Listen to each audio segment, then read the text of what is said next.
Okay, if there's no objection, it's 3:32. We do have a quorum.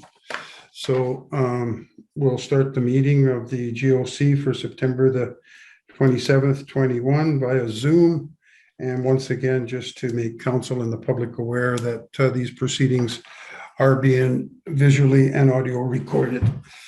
So here's Paul now. Just getting underway, Paul.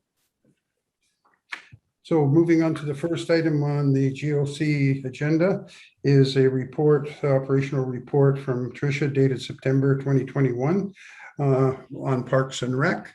Tricia, if you want to provide a overview of your report, and then we can open the floor to council if they have any questions of you. Sure. I'm just going to share my screen. I assume that will work for Sandy and those administering in the background. Just let me know. Can you see my operational report there now? Yeah. No. Okay. Does it look, you should have the governance and operations. No, we've got your, I've got your, a list of your files, but no presentation. Okay, hold on. Let me try stopping and I'll try one more time. Just give me 1 sec.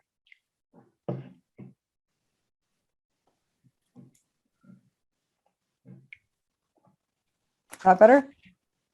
Yep. Okay, perfect. Okay, so thank you. Nice to see you all today. So yes, I've developed a report on the Parks and Recreation Department that aims to cover approximately the last couple of months, as well as some priorities that are coming up in the next couple of months. So I'll maybe just start with, and I won't go through everything unless somebody has some specific questions. I just thought I'd highlight some key points, especially from topics that have been discussed more recently, both with yourselves as well as things that we've obviously all had to deal with related to COVID and other operational matters. So the first one is certainly related to COVID management. So as you're all aware, there was the most recent mandate through the provincial government regarding the vaccine passports and what that would mean. Our COVID recovery team within the city did meet as that decision came down to try to figure out what those implications would be for various services within the city. Recreation, Parks and Recreation, unfortunately, are single-handedly probably the most impacted service within the city. That kind of theme has continued throughout COVID. So I guess on a silver lining, we're somewhat used to having to see these changes occur and impact us. But I wanted to share sort of some details related to what that has meant for our services. So you'll recall back in August, we were hopeful that the province would move into the step 4 of the restart program, which would mean that we would start to open up our facilities a little bit differently than what we had been experiencing for the last 2 months. And unfortunately, that has not been the case. So some high level summary as to some of the details that have impacted our operation would be that our booking systems had to come back to what they were, or what we've been experiencing actually all through COVID, where you have to book into a specific swim or a fitness center time. There's some rules around being able to drop into registered programs. So things like fitness classes or aquafit are all fully registerable. There's drop-in is very challenging and in some cases unavailable due to occupancy limits. We've had to work really closely with a variety of user groups in relation to understanding what the vaccine requirements are.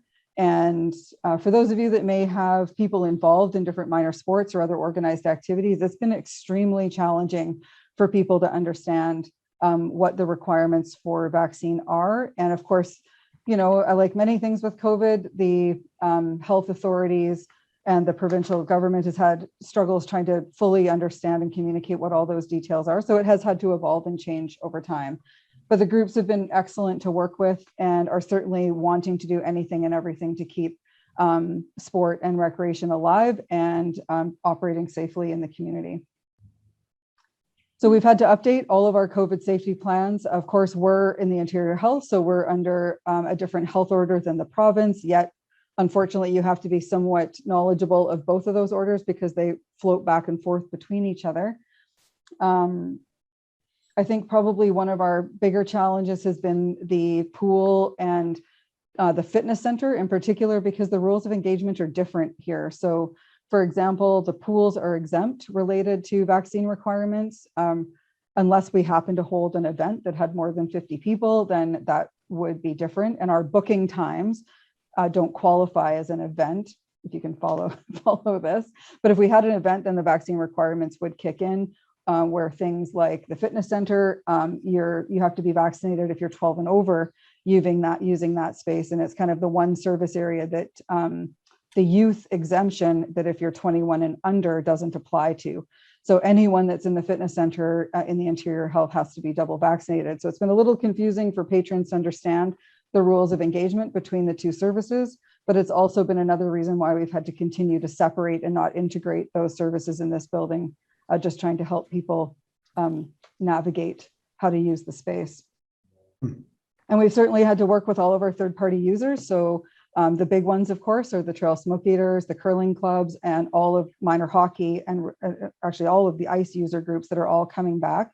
So what's kind of nice, and maybe if you're recalling where we were at this time last year, which was many activities were not operating at all, or were certainly holding back and waiting to see what the COVID requirements were going to become, where this year people are more apt to say, no, I'm prepared to give it a go. And I would say a large portion of our normal user groups are coming back. So a lot of our adult hockey groups are coming back. Certainly, like many of you saw, the Smoke Eaters are back and are very excited to be welcoming patrons and spectators back into the facility. And minor hockey has really rolled with the punches and is actively looking at having tournaments and games and practices in ways that we haven't seen in the facilities for coming on almost 2 years now. So it's an exciting time. And yet I think there's a little bit of trepidation in everyone in trying to make sure that they do it safely, because they really genuinely want to ensure that they're doing everything they can to not have an issue unfold that would somehow impact their groups or the services being offered. So just before I go on, because I could probably talk about COVID for a very long time, but it's certainly not the most exciting thing going on. But does anybody have any specific questions related to COVID and Parks and Recreation Services? I have a quick question, Tricia. Mm-hmm. And don't take this the wrong way. I don't want us to change the protocols that we currently have in place. But for instance, minor hockey practices, minor hockey games. Because in Creston, and I have a personal attachment to Creston, my daughter lives there, they don't need to be vaccinated. They are, but they don't need to be to enter the arena for a minor hockey practice to watch their kids. So are these guidelines, or are they set in stone by Interior Health? No, that would be the exact same rule as it is here. So where you don't have to be vaccinated to be a parent going to watch say your child go to a hockey practice, so what's actually also happened, and I'm going to probably muddle this even further for you. So up until last Thursday, you had two choices as, say, a minor hockey group. You could have, if you had under 50 people, minor hockey, so could decide that they wanted to either not require vaccine requirements for 12 and over and just do contact tracing. Or if they were under 50 people, they could require full vaccine status for 12 and over and not do contact tracing. If you had over 50 people, it was vaccine requirements regardless. So which still stands today. Up until late last week, and I'm still trying to clarify just a couple of details about it, is that apparently if you're under 50 people at a youth sport event, and specifically targeting minor sport, vaccine requirements or contact tracing may not be required at all. So that's the kind of the wild card right now. But the minute you get over 50 people, and the groups can decide that if they feel that, say at a hockey game where they would go, it's likely that they're going to be over 50 people, they just have to make the choice as to, are they going to manage it and not have over 50, or do they want to have 50 and require vaccine for those 12 and over? The only reason I raised this, and you also, I think it was you that responded to a letter regarding the fitness center, and that individual from the public was suggesting that our rules are different or at a higher level than what's being expected. And because I don't know how we communicate what you just said to the general public, because in many instances, because they don't understand it, they feel that we are putting measures in that exceed expectations from both the province and Interior Health. So, I mean, you've explained it, and I had a difficult time understanding it. So you can understand how the general public won't understand it. And yet, some people are accusing us of exceeding what both Ministry of Health and Interior Health are. But we'll just have to work through it and do our best to explain it. But okay, thanks, Trish. You're welcome. Are there And any I other would, questions of Tricia on COVID? Lisa? I don't have a question, but I just want to really thank you and your team for all the work.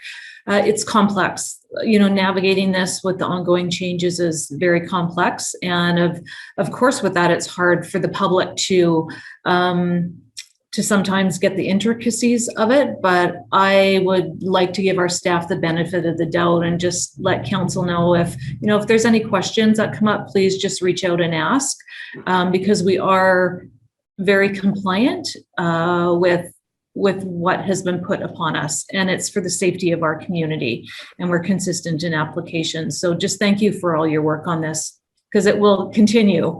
We're not out of it yet. thank you, Mayor Payson. And Councillor Santori, just back to your comment, I totally understand how challenging this is for the public. I would really encourage, if any of you are fielding any questions, feel free to send them my direction. It is definitely not in our best interest to exceed the health order. So we do not look to do that. We're very clear on what the health order is, and certainly work with groups to try to understand it. And that has definitely taken some time, because even the Ministry of Health is working to clarify what they're trying to accomplish as we go through it. So please feel free to send them my way at any time. Okay. Thank you. And if anybody else has any questions, you may have to speak up, because I can't see everybody on the thumbnail. So if you've got your hand up, I'm not ignoring you. It's just that I can't see you. So if there's no other questions related to COVID, carry on, Tricia. Thank you. So I just wanted to highlight in part the staffing levels at the pool. That was kind of in the personnel section, the one comment or topic I really wanted to touch on, in part because it was just recently reviewed at your August 16th meeting. So I just thought I'd put in perspective a little bit of what's happened over at the pool in relation to staff levels. So you can see that we've had 11 staff members resign due to relocation for post-secondary school commitments since July. And we've had 2 job postings that have resulted in approximately 7 new lifeguards, which is actually pretty good considering we haven't had many advanced lifeguarding courses be able to be offered during COVID. Unfortunately, many of these lifeguards are younger staff, so they're still in school, so we have to work around school schedules. But it was the one topic related to just the degree of turnover that the pool does see that we're continuing to work through, and we will probably do another job posting again here in the near future. So unless anybody has any questions about personnel items, I'm just going to kind of keep rolling through this. Yeah, cool. Okay, in the other section under administration, I just highlighted a few kind of key projects that have been going on. So one is, as you're aware, we were the recipient of I call it the SARAP grant application. That was the COVID resiliency program that will help continue to support the old library improvements, which includes the roof project at the Memorial Center that we'll do next year, as well as some other minor improvements on the inside of that space. So that's really exciting news. I'm going to skip number 2 because it is a topic on your agenda, so I can talk about it more specifically on your council package when we get to that. So the 2026 BC Winter Games, just so you are aware that work to officially submit our bid package continues. Our package is probably about 90% complete now, and we have a targeted submission date of September 30th, which will more realistically probably be the end of the first week of October. But that's coming along nicely, and we've been in regular contact with the games provincially, and they're really excited to see our final submission. The Butler Park user agreement. So this was the project we did in conjunction with the baseball users at Butler Park, where we developed a process for them to gain access to the facility in a way that was less convoluted for them and supported kind of the administrative practices that the department needed to see. That has gone extremely well, and we will do one sort of final follow-up email with the groups just before we kind of shut down the park for the winter season.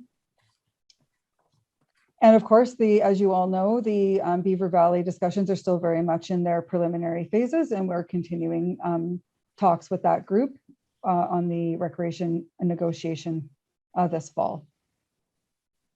So in the operations section, so in programs, really the highlights in here were to let you know that regular programming is starting to resume. So you can start to see things both that we were able to do in the summer when restrictions were slightly less. We had great success at our camp programs and our free escape program at the park, and all of our fall programming, as much as we had to kind of pull it off the shelf and redesign it after we put the leisure guide out. It is nice to see that many of the services that we've not been able to offer for about the last 18 months are slowly starting to come back, just in a conservative way, so that we feel confident in what we're able to offer. And then on the aquatic side, Aquafit has come back. Oh, and I should actually talk about pickleball as well. Those were two of our most subscribed programs in the day that registration opened. People are very excited to see those activities return. We're conservative in our numbers just so that we can make sure we're confident in how those things unfold, how those programs unfold, but they are, people are very appreciative to see those services resume. And in aquatics, we're hoping to have the water slide back up and operational. Of course, all those staff were laid off back in March and were never rehired due to the fact that we couldn't offer the slide due to COVID protocols up until now. So we're going to start to see if we can kind of target some of the public swim times where we can have a slide attendant present. We only have 2 of those staff right now, but we're hoping to at least be able to bring that service back on some level. And as well as swimming lessons and private lessons and swim clubs are all returning this fall, which is really great to see. And they're excited to be back. Many of these groups are, they have exemptions to the vaccine requirements, so it's a little bit easier for them to resume. And of course, social or physical distancing doesn't kind of exist anymore in the same way as it used to. So it's opened up a bit of freedom for those activities to happen. On the event side, of course, I'm sure everyone's aware that on Friday night, probably the single largest event that the city has seen since the outbreak of the pandemic in March occurred at the arena. And I had the pleasure of chatting with Craig Clare this morning of the Smoke Eaters, and they were pleased with the people that they had at their event and how things went. I believe they had approximately 400 people in the arena, which is the most people that facility has seen in a very long time. So it was nice to hear that their practices worked well. They did an excellent job of communicating to the public on what the expectations were before people came. And I think they were overall pleased as they kind of start to gear up for their regular season and certainly their event on Monday night next week. So at the Riverfront Center, the Museum and Archives Manager has been a right-hand person for me related to COVID matters. Sarah has been an active participant in our COVID recovery planning and has had a very strong interest in COVID response and protocol implementation to help support making sure that the Riverfront Center continued to be a safe space for people. And so it's been a wonderful asset for me to have her so actively engaged. And I'm sure you might recall that we kind of continued to fight through some minor roof issue in the building, but really wanted to get it rectified once and for all with under the warranty program for that building before it expires. And the contractors were on site recently, and we believe that is now officially complete. So as the rains come, we'll watch and see what happens. So on the maintenance side, obviously for the last couple of months, our big thing has been getting the shutdown completed at the Aquatic Center, a lot of capital projects completed before buildings became operational this fall, and starting to prepare for capital planning to go into 2022. So we have an engineering firm that has been working on a multi-year plan for HVAC requirements at the arena. That's hopefully will feed our capital plan coming into 2022 and beyond. Obviously, we got all the ice installed and the pool ready for use this fall. And we will be welcoming public back to the field house as well. I think the first group start towards the first week of October. So that'll be nice where actually all of our facilities will be back in operation on some level. in the next couple of weeks. So in the capital, I'll just jump down to projects unless anybody has any specific questions about that. So in the project front, I'm pleased with where we're at with all of our capital projects. They're all underway and or on target for completion as expected for this year. Probably the big one that's going on right now is the Talc roof replacement. They will move to the second half of that project here shortly, and I believe are aiming to be finished towards the end of October. But we were very happy, and I'm going to show you a couple of pictures towards the end, so I won't belabor the capital project piece unless anybody had any specific questions. Any questions? Okay, and then on to the budget and upcoming priorities. So try to paint a bit of a picture as to where we're at towards roughly the middle of September. This is a little bit off in the sense that we haven't been able to input a lot of our revenue information into the VADM system within the city. So it's a little bit low compared to what the realities are. However, it does start to show that certainly our revenue isn't quite where we would want it to be. And of course, that is also low, just recognizing we projected a low amount of revenue due to COVID this year.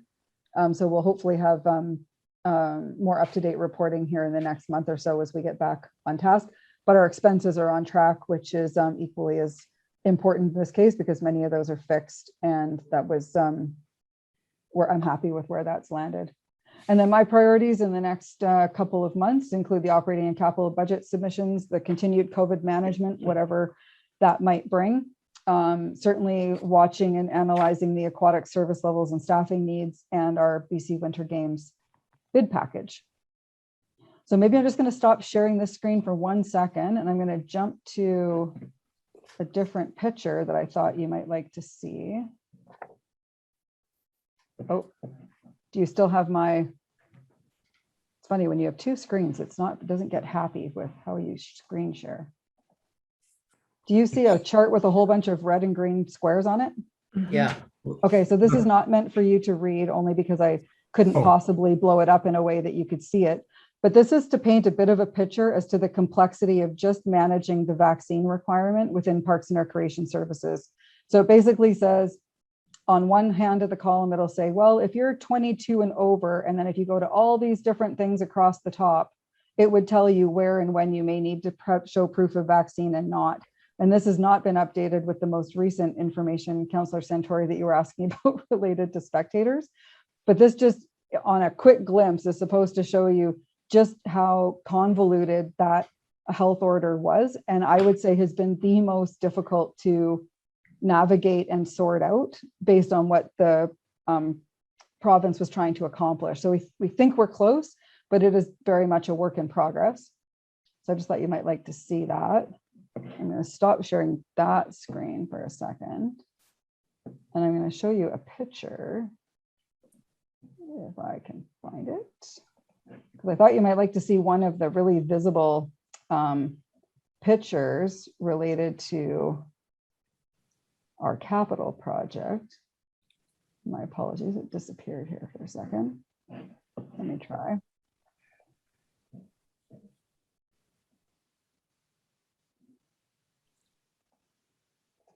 So this one, I'll bring it over here. So can you see now a screen with a whole bunch of blue baffles in the top? Yeah. So that is if you haven't been in the pool since we did the baffle project, so this is the sound baffles that help manage the echoing within the facility for when people are teaching or coaching or doing aquafit programs. So this was a project that we approved through the capital plan this year, and it just looks outstanding in the facility. People are really happy with just one, how it looks and what ambiance it's kind of created in the facility, but it's also been incredibly interesting to see just how much easier it is for people to be able to talk to each other, let alone talk across the pool to one another as lifeguards. So I just thought you might like to see something that's very visible to the facility. Right? Sure. Mm-hmm. Tricia, just a question on capital. I'm assuming that the lighting of Butler Park is under Public Works and not your report? That's correct. Okay, thank you. Are there any questions on any part of Tricia's report by council members? I just have a couple of comments, Sandy. Go ahead, Colleen. Trish, I was at the curling rink this weekend. And of course, the curling club is doing an amazing job with COVID and everything. But I wanted to comment on the new buttons that they put in the ice from the Trail Airport and the Trail Memorial Center. That looks really cool. And I don't know who designed them, but they're really they're going to be fun, you know, to work with and to play on. And they were having, the airport one is closest to the glass, to the bar part. And the Memorial Center one is a really nice orange and gray, and it's further to the end. Well, it's the one at the end. So when it's on the TV camera, it looks really, really good. So that was fun to see. I never thought about the TV part in the lounge. Yeah, it does look great. Yeah, they did an excellent job of that. And I also wanted to comment on, of course, I did phone in to register for Aquafit. And I don't know who I got, but she was absolutely amazing. I think her name was Gwen. Correct me if I'm wrong. But, she did a really good job with the COVID. So the training that you're giving them to give to the public, I thought was amazing. Like she didn't miss anything. She read everything and made sure I understood. And I thought, I'm just going to listen and see how this goes. It was great. Excellent. Yeah. Thank you. Nice. So I'm looking forward to my first class on Wednesday. Any other questions? Go ahead, Lisa. Tricia, did you have to do, or how much shutdown did you have to do? I understand that your Parks and Rec department did a lot of the maintenance work during the first wave of COVID shutdown, so we didn't have to do that middle of summer shutdown. So was there much more of a shutdown that you had to do? We did the standard 4 weeks this year. In part, that's what we budgeted for, but we also knew that the baffle project was going to take 2.5 weeks, and we needed to drain the main pool to do that. And so those two pieces of work in combination, even if that was all we did, would require almost that full 4 weeks, just trying to get water back in and heated and so on and so forth. But we also were able to get a lot of our regular maintenance done. So we do a lot of filter tank work and make sure that all the pumps are operational and we did a whole bunch of tiling work this year in the main pool basin. Unfortunately, much of that, you don't see from the pool deck because it's underwater, but it's work that we continue to have to do to preserve the building. So it was a really good shutdown this year. It worked really well.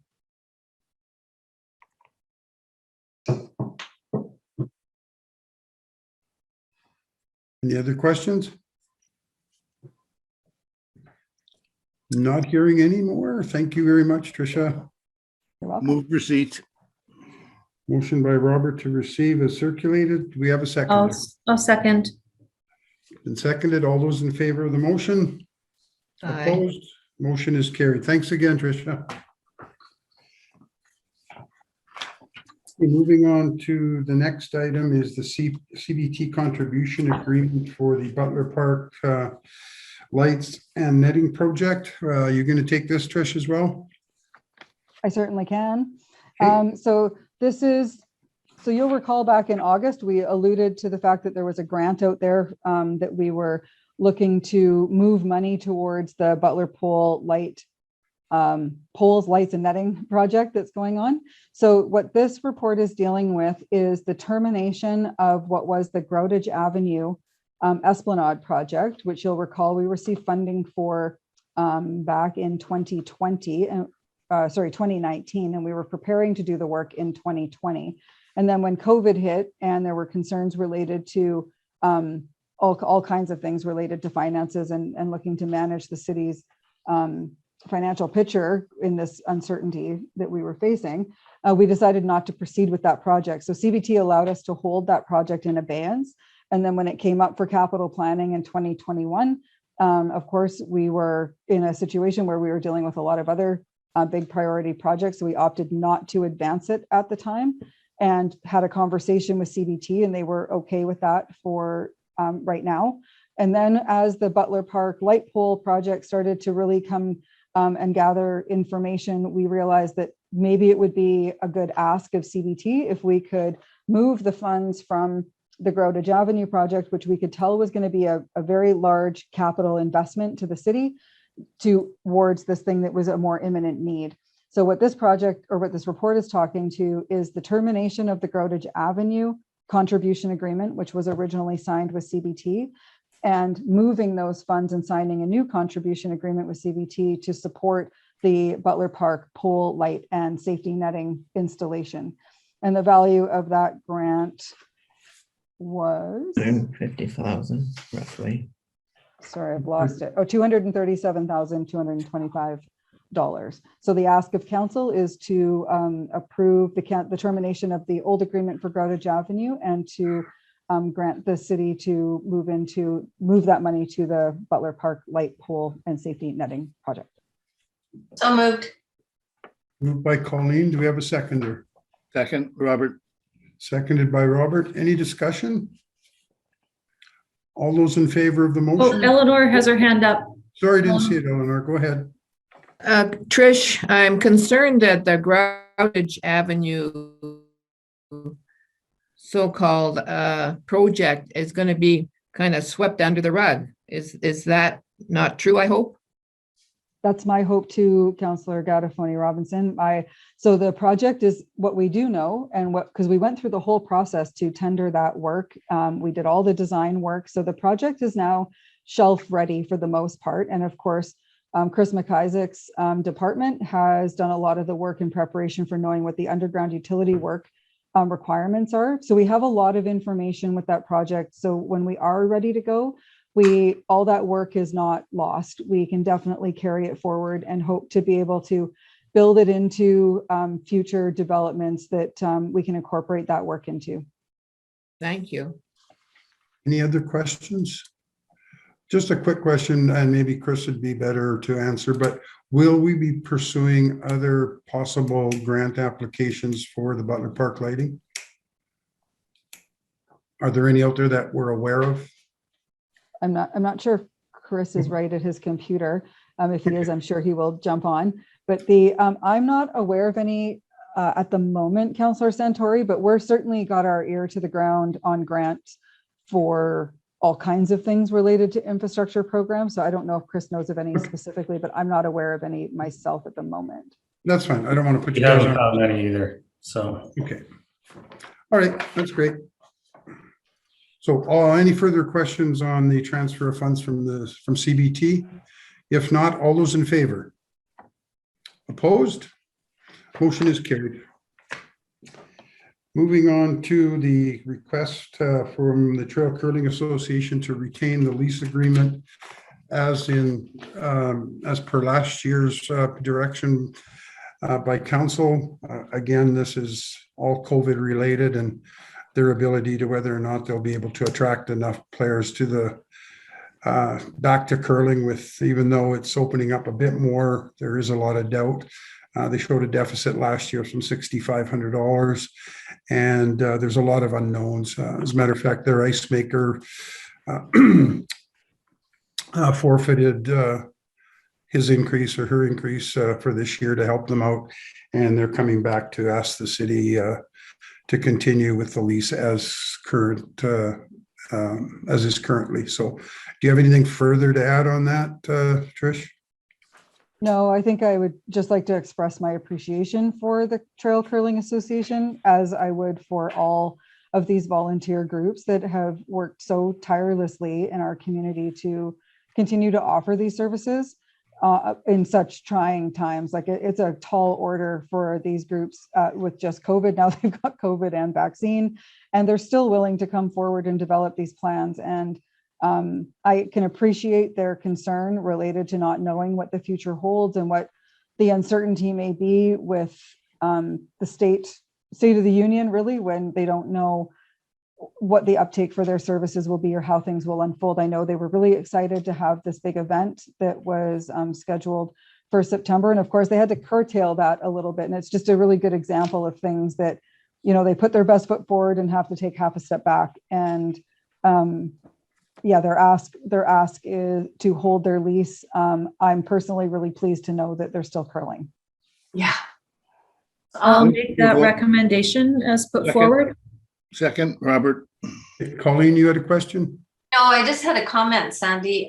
You're right, because the members has dropped and their fear is that there's over 50 people that might not be coming back. So I appreciate that council is considering this this recommendation, and yeah, I'll be supporting it. Thank you, Colleen.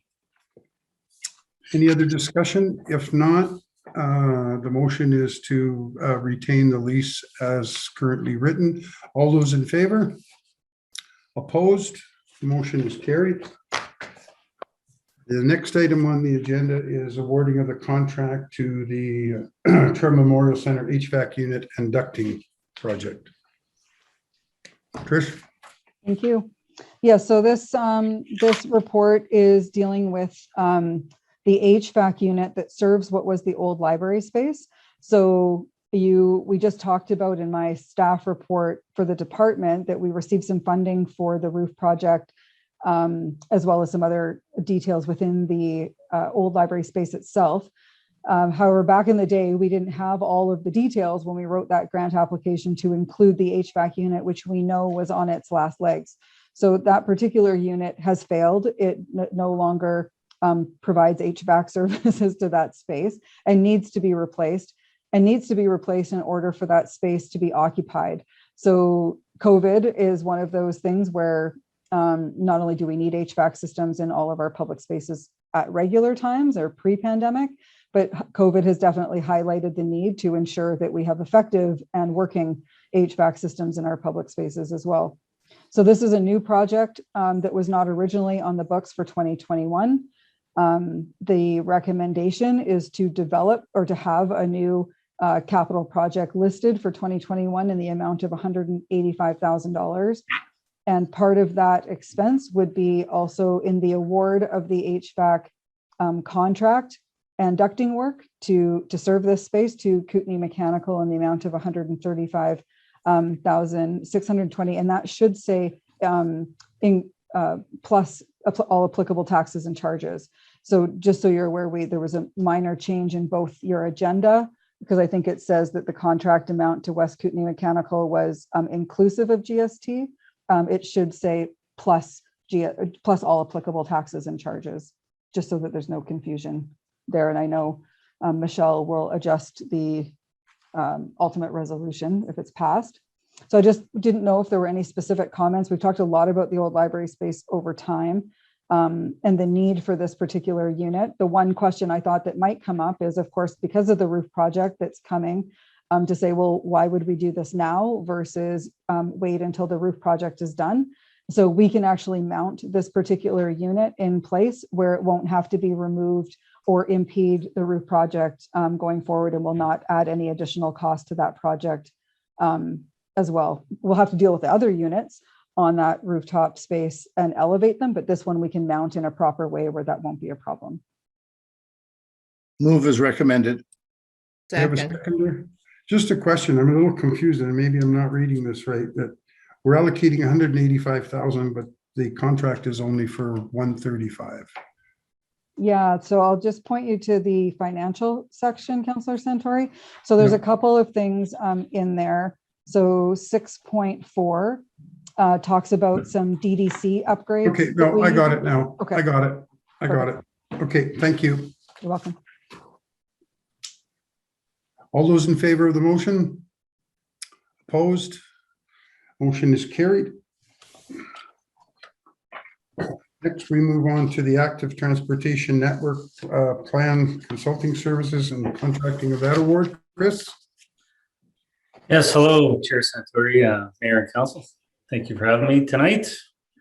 So the first item I'd like to speak about is the Active Transportation Network Plan Consulting Services Award. I am pleased to advise that the city received or was successful in its grant application to the Active Transportation Infrastructure Grant Program and received funding in the amount of $41,125 to support the development of the Outdoor Transportation Network Plan. And if you recall back in July, I requested that council adjust the capital budget, the 2021 capital plan, to allow afford the city 50% contribution to the program. So overall, the cost of the Active Transportation Network Plan is $82,250. So the recommendation is that council authorize staff to engage WSP to proceed with the development of an active transportation network plan in the amount of $82,250 plus all applicable taxes, fees, and charges, and that council agree to waive the requirements of the purchasing policy where the direct award of the consulting services contract to WSP is seen to be in the best interest of the city. I'll make that motion. Lisa, do we have a seconder? Oh, I'll second it. Colleen, any questions? Go ahead, Carol. Under recommendation, 0.1, no, 2.2, pardon me, under 2.0 recommendation, the council agree to waive the requirements of purchasing policy, whatever, where the direct award of the consulting services contract to WSP is seen to be in the best interest of the city. Could you talk a little bit about that and explain to me what you're exactly saying was in the best interest of the city? So the Active Transportation Network Plan is linked as well to the OCP and the Parks and Recreation Master Plan. And the OCP is being developed by WSP, so they have all the background information for that project, as well as they helped develop, well, they actually wrote the application for the city for the Active Transportation Network Plan grant. So they have all of the information already as far as the city's expectation for the ATNP. Okay, thank you for explaining that. You're welcome. Any other questions? If not, the motion is on the floor and all those in favor? Opposed? Motion is carried. Next is a request to proceed with the purchase of a 2021 mini excavator for the cemetery at a cost of $102,331. Chris? Yes, so that one's pretty self-explanatory. We went to tender. We received 8 bids for that purchase, and Trellis Rental and Sales was the low bidder. And they are based out of Cascar, so servicing of that equipment will be readily available moving forward. So, and the purchase also fits within the established capital budget of $125,000 for that project. So, Move approval. Moved by Robert, seconded by Colleen. All those in favor? Opposed? The motion is carried. thank you. And let me catch up here. The off-leash dog park public consultation process and results. Okay. This one is a little more involved, and I wasn't overly involved in it other than getting briefings from David Moorhead, who happens to be off today, or he would have been speaking to this himself. But the recommendation is that council direct staff to proceed with detailed design and budget for the preferred off-leash dog park location of Jarrow Park. So going back to the spring of 2021, the city received a petition in respect to the development of an off-leash dog park within the city of Trail. At that point, council directed staff to develop a feasibility report for an off-leash dog park within the municipality, and that was at the May 25th GOC meeting. After that, staff developed 4 possible locations that could actually fit a dog park of any size, and which also had amenities available.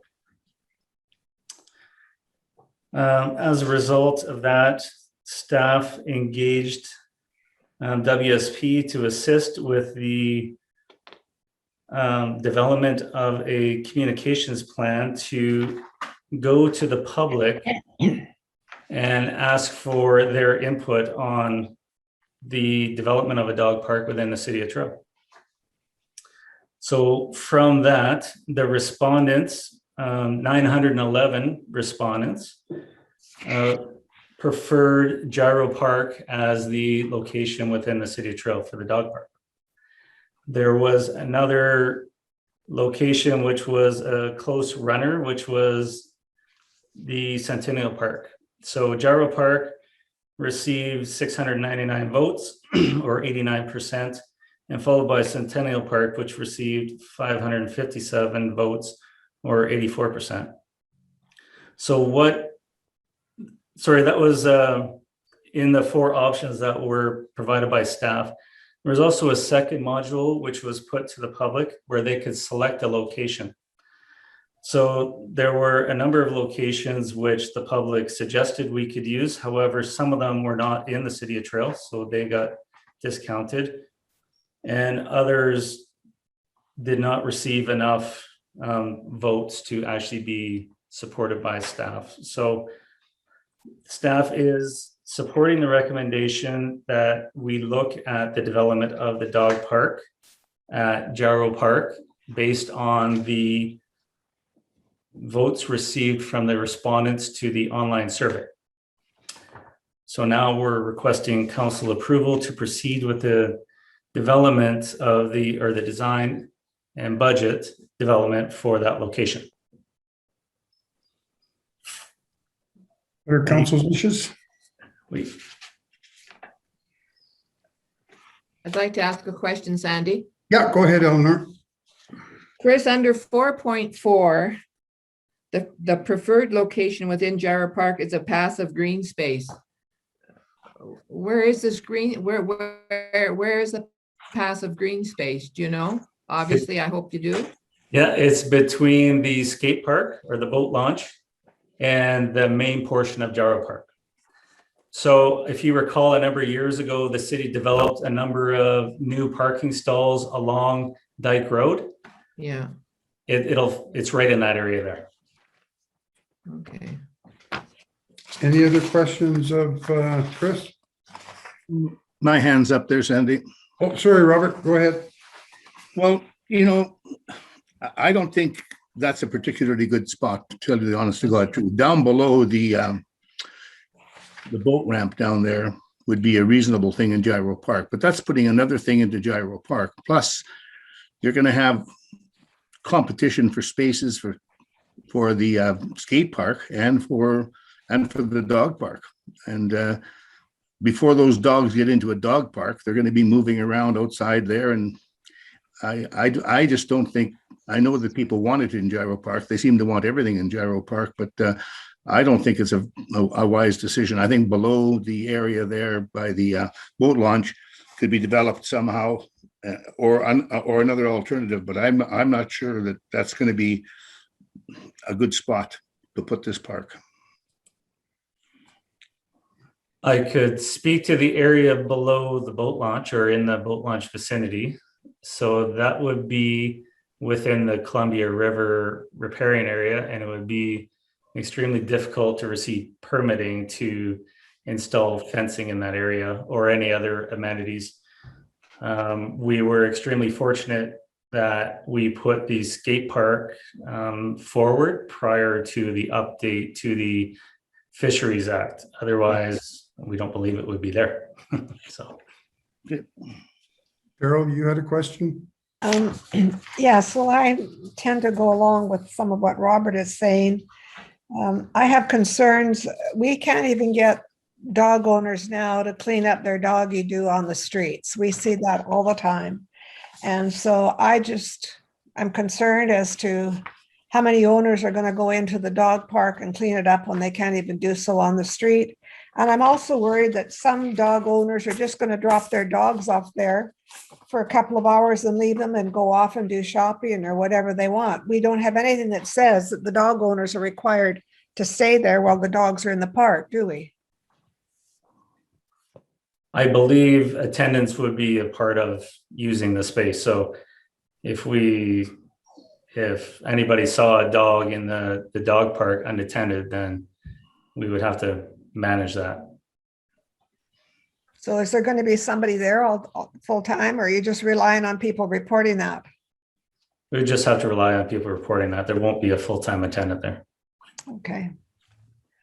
Pauline, Yes, I'd like to make the motion that we get staff to look at the top 3 locations that were presented in the survey, and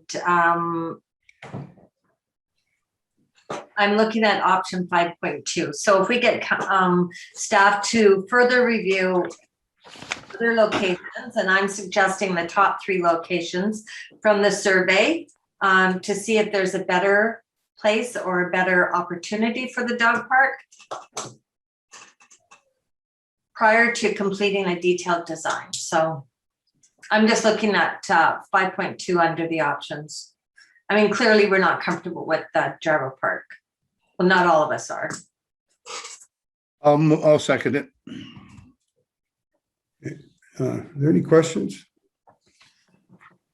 Councillor Dobie has her hand up. Go ahead, Carol. Okay, thank you, Councillor Santori. I just have one more question for Mr. McIsaac. Have we looked at other municipalities that have installed dog parks, and have they put them in a full family recreational area such as we have with Gyro Park? Do you have any statistics on that? I know that David Moorhead has investigated that, and I do not know the statistics to that. So I'll refer that question to David and have him provide a response for you. Okay, that would be appreciated. Thank you, Mr. McIsaac. You're welcome. And the only thing I've got to comment on, Chris, is regardless of what final location staff, if this motion passes and we look at the top 3, regardless of which one council decides, I would hope that we would send notification of intent to adjoining property owners to get their feedback before we expend a ton of money. Councils do have a tendency to back off on projects sometimes when residents are opposed to something. And I would hate to spend 35, 40,000. I don't know what the design cost would be, only to push back or decide not to proceed because of community feedback. So I would hope that council would consider that as part of the process once a final decision has been made before we go to design. Yeah. Makes sense. Are there any other questions on the motion? So the motion's clear to you, Chris? I believe so. I believe that 5-2. 5-2, right. So we will do further research into the top 3 locations and ensure that the local residents are aware of what's transpiring. Okay.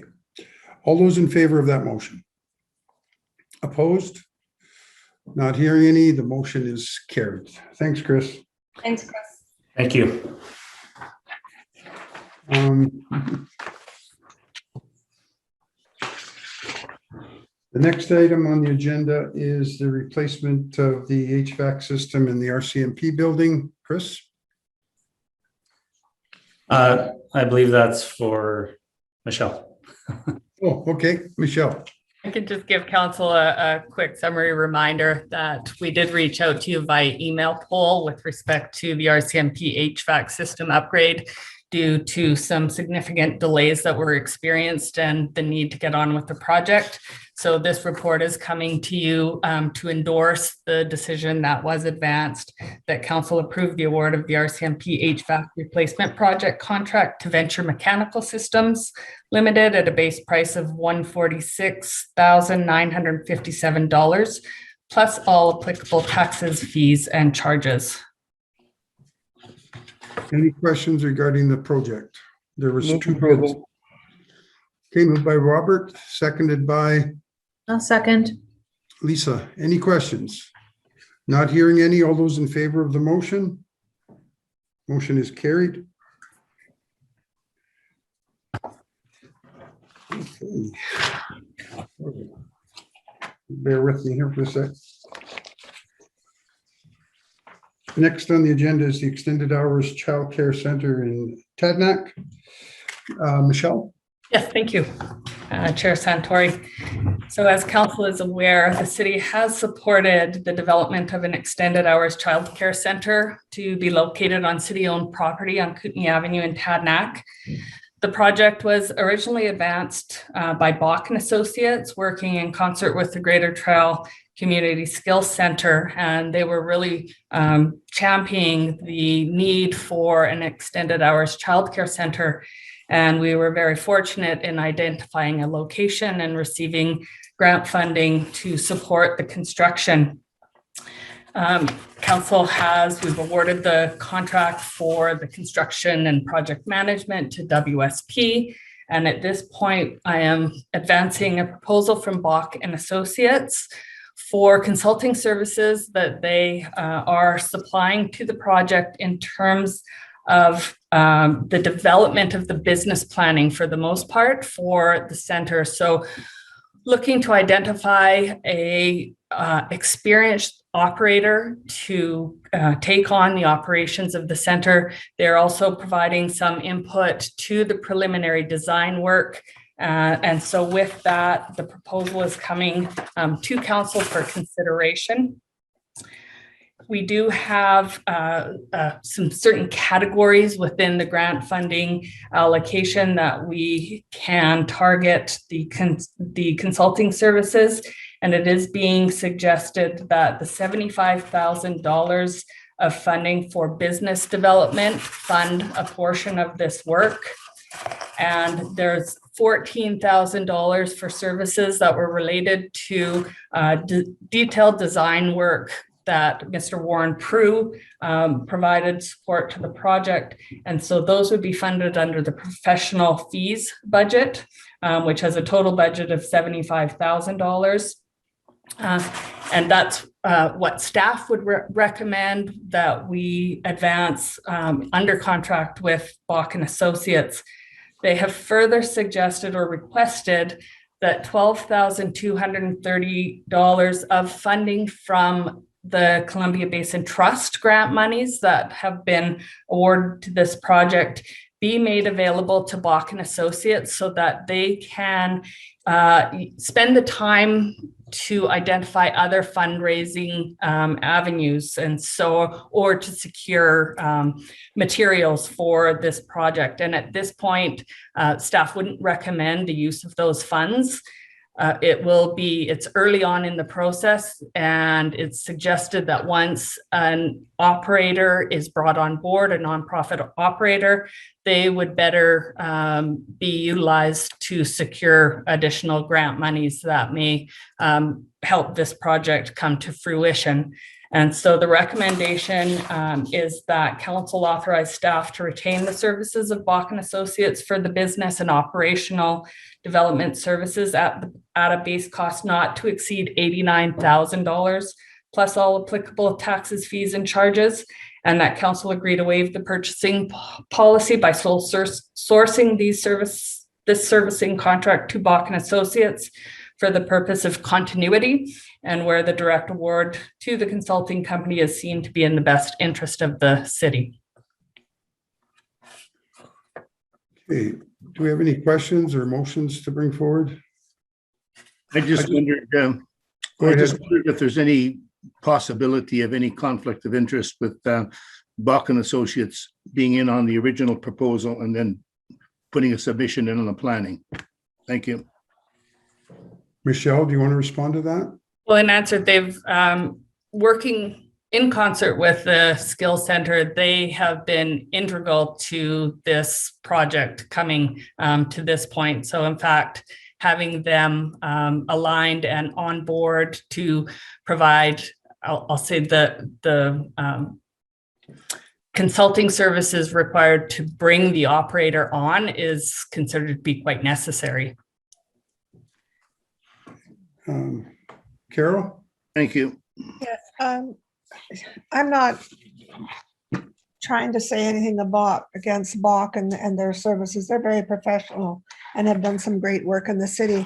I just have a concern that we haven't given other businesses the opportunity and not let this go out for a request for proposals. And in that request include some of the things that Ms. McIsaac spoke to in terms of securing the best operational person for this. So for myself, I would like to see this go out for requests for proposals. Just see what kind of competition we have out there. You want to respond to that, Michelle? I will. So the team of Bach and Associates have been involved up to this point. So not only did they write the grant submission, they did all of the background detailed design work to put this project forward to the Ministry for funding. So to now move to another service provider, if there is one who has the required expertise with the child care center operations and the provincial restrictions around the operations of a child care center, would be detrimental to the project. They have, with Lynn Prue involved in that team, they have a connection to the provincial licensing officer for daycare spaces, and they've had to, even coming up through the detailed design phase, be sure that each space for the different age groups is meeting those requirements. So this team of consultants have been involved in this process from, since long before the city became involved, to identify a site, and continuing on with them and their expertise is considered to be a very valuable asset to the project. Pauline, you had a question? I know, I had a comment, because if you read the report from Bach and Associates, it's a very detailed, very professional, lots of information on there. I guess for me, I don't think that we could actually get a better group to come into our community and do this childcare center. So, I mean, I don't think this is the right time to move or to put it out to tender for other groups. I mean, these guys have been there from the very beginning, and I think it's really important that they get to see it to the very end.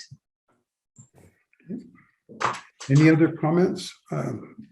I just have a quick question, Michelle. Okay, so so I understand this correctly, the $89,000 total is coming out of the 2.5 odd million dollars that have been granted, right? Correct. And none of the business operational development budget will be expended until such time as the building has gone out for bid to see whether or not we come in within the 2.5 million. So if it comes in at $3, $4, $5 million, we're not going to be spending any of the $89,000 of city money without assurance that this building is going to go ahead, right?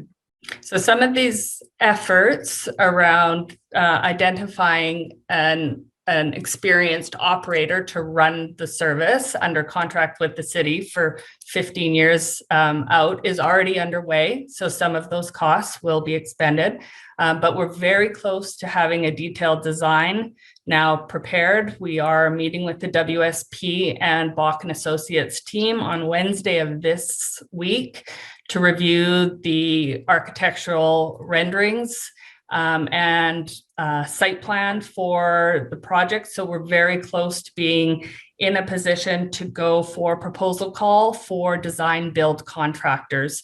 And then once that RFP process is undertaken, we'll be bringing information back to council around costing. So there will be some expenditure of this planning work going on, but certainly it wouldn't be fully expended. Right. So just so the public knows, there is an element of risk that we would be expending money and the project, and hopefully it's not the case, but there is a possibility that the cost will exceed the grant amount, and that if the project does not go ahead, the city is at risk of expending some of its funds and not being able to recover. Is that correct? Yes, and not only these business development funds, but also some of our detailed design work and project management fees. So we're very hopeful that, and with the work that WSP has done to this point, they are confident that we will be able to achieve a contract as per the budget requirements, but of course that's the market will determine that.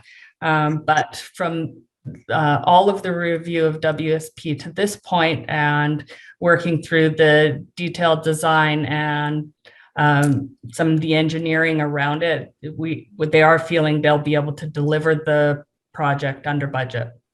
Okay, Or within budget. within budget. Okay, Carol, go ahead. Well, Ms. McIsaac, if I just ask one more question on the amount, that 89,000, that did not include the extra 12,000 that they've requested, right? That's correct. So we're really talking over 100,000. That was what their original proposal was. The staff recommendation is that council fund the $89,000. So $75,000 towards business development and $14,000 of professional services that have been provided by Mr. Prue. Okay, thank you. So is there a motion to Not yet, Colleen. okay, sorry. Oh, should I make it or are we ready? Sure, go for it. I'll just make the motion to move the recommendation that staff has put forward. Okay, do I'll we have a second that. Paul Butler, second. Any further discussion? Not hearing any. All in favor of the motion?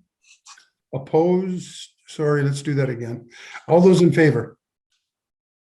Motion is carried. Thanks. Okay.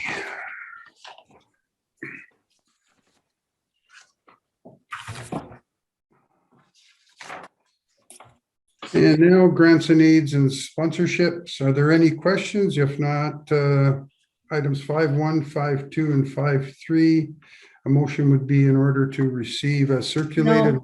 No, we have to look at the grants. Oh, I'm sorry. Item 5.1 is the grant report. So I'll move receipt of 5.1, report to grants to organizations dated September 20th, 2021. All those, do I have a seconder? Second, Robert. Robert, all those in favor? Aye. Opposed? Aye. Motion is carried. Next, I'm sorry, is the Generation to Generation Society request in the amount of $7,000, which is a property tax exemption. Michelle, do you want to elaborate on the request? I can remind council of your property tax exemption permissions under legislation. So up until very recently, council has been very conservative in granting permissive tax exemption to nonprofit agencies and will instead provide cash grants in lieu. It is felt that providing the cash grant is a bit more transparent because it falls under your grant reporting. And up until the year 2020, that was in fact the process that council would typically undertake with these nonprofit organizations coming forward. However, in 2019, it was decided to provide the Generation to Generation Society with tax exemption in the year 2020. So you're always making the decision for tax exemption in the fall of one year, and it then applies the year following. So in the year 2020, council did provide the exemption. So the estimated value of that property tax exemption would have been about $4,400. The $7,000 amount that they indicate on their grants application does include the water and sewer fees, and council didn't waive those fees in prior years. They are this year coming to council for the permissive tax exemption.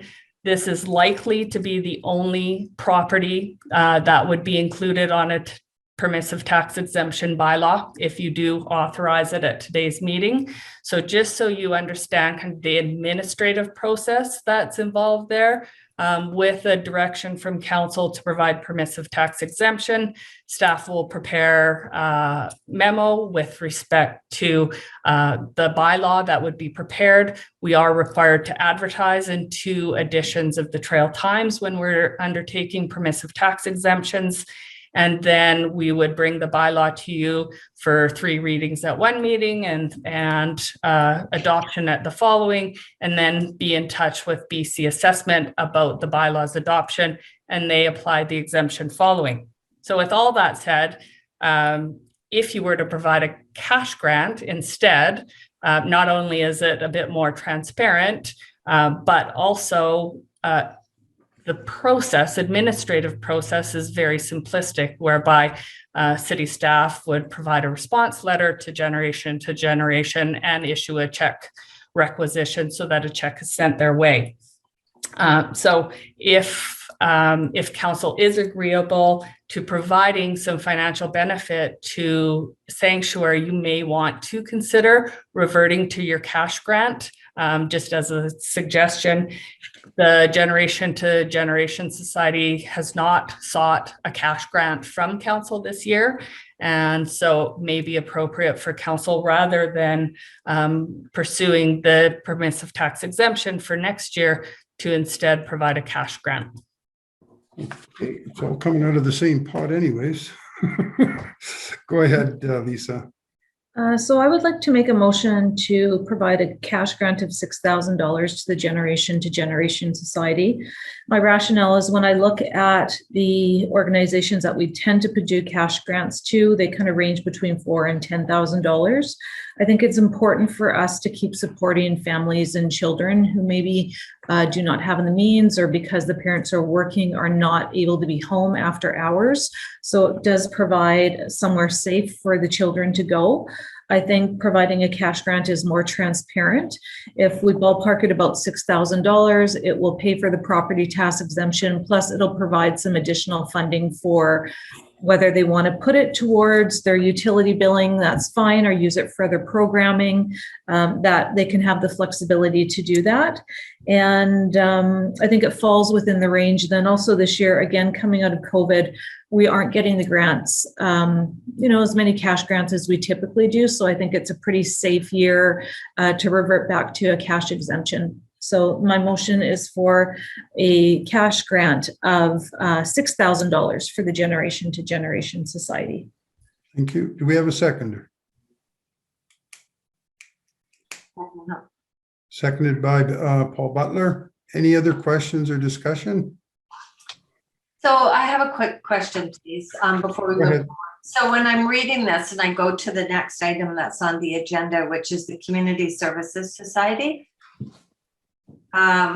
So, I mean, they're so intertwined that they, Generation to Generation, get money from the Kootenai Boundary Rent Bank Program.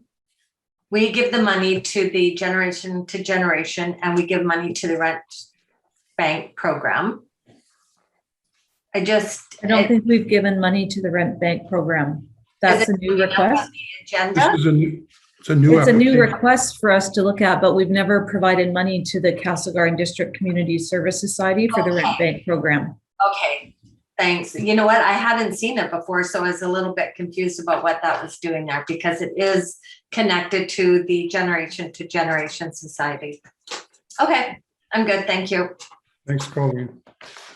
Okay, not hearing any questions. It's been moved by Lisa, seconded by Paul. All those in favor? Okay. Any opposed? No. Motion is carried. Next is an application for a grant and aid by the Castlegar District Community Services Society. Move to receive and file. I'll second that. It's been moved and seconded. All those in favor? Oh, sorry, go ahead, Lisa. I just want to say that I believe that this is, it's, as much as I appreciate the regional reach, I believe a lot of this work is duplicated by Career Development Services, which we fund.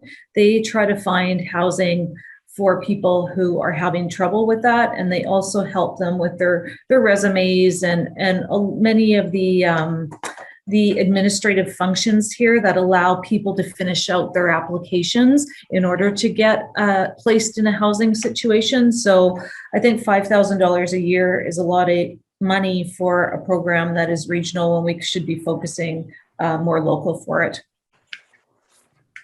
Did somebody else have their hand up that wanted to speak on the motion? Okay, not hearing any. All those in favor to receive? Opposed?